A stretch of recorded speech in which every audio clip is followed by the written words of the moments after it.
தமிழ்நாட்டில் மீடியாக்களை எப்படி சந்தித்து பேசுறது அப்படின்னு முதலமைச்சர் விஜய்க்கு பாடம் எடுக்கிறது மாதிரியான ஒரு போஸ்டருங்க. ஆக்சுவலாக ஏஐயில் அதை அதிமுக முன்னாள் அமைச்சர் ஜெயக்குமார் ஒரு புகைப்படம் ஒன்றை வெளியிட்டிருக்கிறது மாதிரி ஒரு சீன் கிடச்சிருக்குங்க. அதில் என்னென்னா, ஒரு கிளாஸில் பார்த்தோன்னா ஸ்டூடெண்ட்டுக்கு வாத்தியார் பாடம் எடுக்கிற மாதிரி, ஸ்டூடெண்ட்டாக தளபதி விஜய் உட்காந்துருக்கிறது மாதிரியும், வாத்தியாராக பாடம் எடுக்கிறது அமைச்சர் ஜெயக்குமார், முன்னாள் அமைச்சர் ஜெயக்குமார் பாடம் எடுக்கிறது மாதிரியும் அந்த சீக்வன்ஸ் பார்த்தோன்னா இருக்குங்க.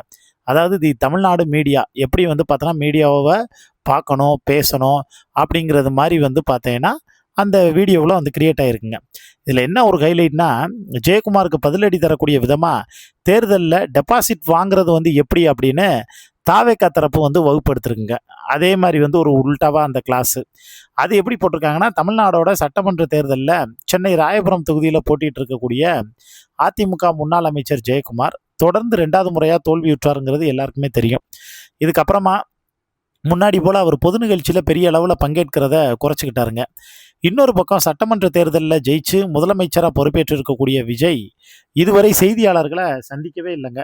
இந்த நிலையில தான் தமிழ்நாட்டு ஊடகங்களை எப்படி அணுகணும் அப்படின்னு முதலமைச்சர் விஜய்க்கு பாடம் எடுக்கிறது மாதிரி புகைப்படம் ஒன்று வெளியிட்டிருக்குங்க.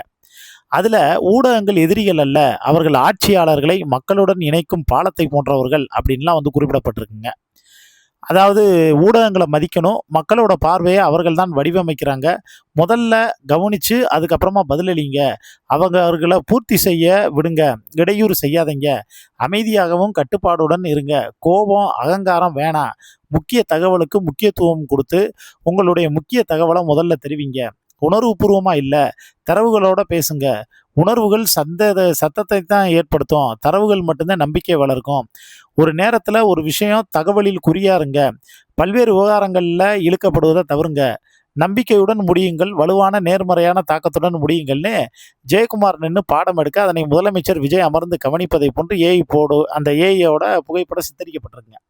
இதில் என்ன ஒன்றுனா, ஜெயக்குமாருக்கு வகுப்பு எடுத்த தாவேக்கா எப்படி சித்தரிக்கப்பட்டிருக்குன்னா, பதிலடி கொடுக்குற விதமாக ராயபுரத்தில் அவருக்கு எதிராக தாவேக்கா தரப்பில் களமிறங்கி வெற்றி பெற்ற விஜய் தாமு ஜெயக்குமாருக்கு பாடம் எடுக்கிறத போன்ற அந்த ஏஐயில் எப்படி டெபாசிட்டை இழக்காமல் இருப்பது அப்படின்னு பாடம் எடுக்கிறார். அதில் டெபாசிட்ங்கிறது பணம் இல்லை, அது மக்களோட நம்பிக்கை.